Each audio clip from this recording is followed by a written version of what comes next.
Setiap pagi, banyak anak di negara berkembang berangkat ke sekolah membawa persoalan yang jarang terlihat di ruang kelas. Mereka belum makan.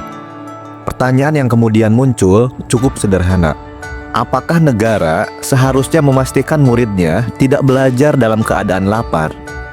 Saat ini, lebih dari 460 juta anak di berbagai negara menerima makanan di sekolah setiap hari, menyitir laporan global dari World Food Program. Program makan sekolah kini menjadi salah satu kebijakan sosial dengan jangkauan terbesar dalam sistem pendidikan modern. Namun, kebijakan ini juga memicu perdebatan. Menyediakan makanan bagi jutaan siswa setiap hari berarti pemerintah harus menyiapkan anggaran yang sangat besar. Untuk memahami perdebatan ini, kita perlu melihat bagaimana kebijakan tersebut muncul. Pada akhir abad ke-19, banyak negara industri mulai menerapkan pendidikan wajib. Sekolah yang sebelumnya hanya bisa diakses oleh sebagian kecil masyarakat golongan kaya, kini dipenuhi oleh anak-anak dari keluarga pekerja. Disinilah para guru mulai melihat kenyataan yang tidak mereka perkirakan. Sebagian murid datang ke sekolah tanpa sarapan. Catatan sosial dari kota-kota industri seperti London dan New York di era itu menunjukkan bahwa beberapa anak bahkan belum makan sejak malam sebelumnya. Situasi ini memunculkan berbagai inisiatif untuk menyediakan makanan bagi siswa. Pada awalnya, program semacam ini tidak dijalankan oleh pemerintah. Sebaliknya, organisasi sosial dan kelompok filantropi yang mengambil peran tersebut. Tujuannya sederhana, memastikan anak-anak dari keluarga miskin tetap mampu mengikuti pelajaran. Baru setelah Perang Dunia II, banyak negara mulai melihat makan di sekolah sebagai bagian dari kebijakan kesejahteraan publik. Salah satu contoh paling terkenal datang dari Finlandia. Pada tahun 1943, pemerintah Finlandia menetapkan kebijakan yang mewajibkan penyediaan makan siang bagi siswa sekolah.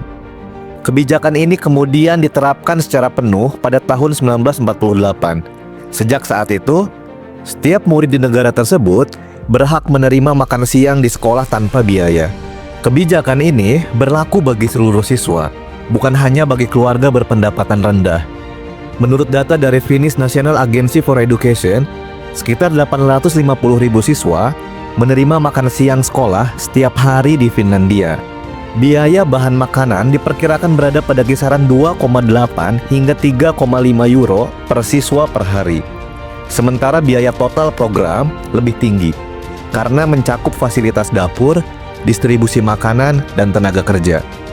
Program ini sering dipandang berhasil karena membantu menciptakan lingkungan belajar yang lebih setara, serta mendukung partisipasi siswa di sekolah. Namun, pendekatan universal seperti ini juga tidak lepas dari kritik. Sebagian ekonom berpendapat bahwa bantuan publik seharusnya lebih difokuskan pada keluarga yang benar-benar membutuhkan. Sementara pendekatan berbeda dapat ditemukan di Jepang. Di negara ini, makan sekolah tidak hanya dipandang sebagai kebijakan kesejahteraan, tetapi juga sebagai bagian dari proses pendidikan. Program makan sekolah di Jepang berkembang pesat setelah Perang Dunia II, ketika negara tersebut menghadapi kekurangan pangan. Program ini dikenal sebagai kyosoku, atau makan siang sekolah. Di sebagian besar sekolah dasar Jepang, siswa menerima menu yang biasanya terdiri dari nasi atau roti, lauk seperti ikan atau ayam, sayuran, sup, serta susu. Hal yang membuat sistem ini menarik adalah cara pelaksanaannya. Di banyak sekolah, siswa ikut terlibat dalam kegiatan seperti membagikan makanan dan membersihkan ruang makan. Kegiatan ini dimaksudkan untuk menumbuhkan kebiasaan makan sehat sekaligus tanggung jawab sosial. Menurut data dari Ministry of Education, Culture, Sport Science and Technology, biaya bahan makanan biasanya berada di kisaran 250 hingga 350 yen per porsi. Sedangkan pemerintah daerah menanggung biaya fasilitas dan tenaga kerja. Jika Finlandia dikenal karena pendekatan universalnya, Brazil dikenal karena besarnya skala program. Program makan sekolah nasional di Brazil dikenal sebagai Programa Nacional de Alimentação Escolar. Program ini menjangkau sekitar 40 hingga 50 juta siswa di seluruh negeri. Salah satu ciri khas kebijakan ini adalah aturan pengadaan bahan pangan. Setidaknya, 30% bahan makanan harus dibeli dari petani keluarga lokal.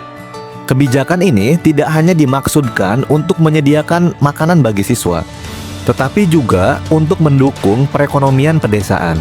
Pendekatan ini sering disebut sebagai homegrown school feeding, sebuah model yang juga dipromosikan oleh Food and Agriculture Organization.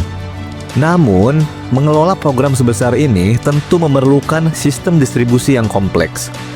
Pendukung program makan sekolah biasanya mengajukan beberapa argumen utama. Pertama, kecukupan nutrisi dapat mempengaruhi kemampuan siswa untuk mengikuti proses belajar. Ketika kebutuhan dasar seperti makan belum terpenuhi, kemampuan siswa untuk fokus pada pelajaran biasanya menurun. Analisis global yang dirangkum oleh World Bank menunjukkan bahwa program makan sekolah sering berkaitan dengan peningkatan kehadiran siswa di sekolah. Argumen kedua berkaitan dengan kesetaraan sosial.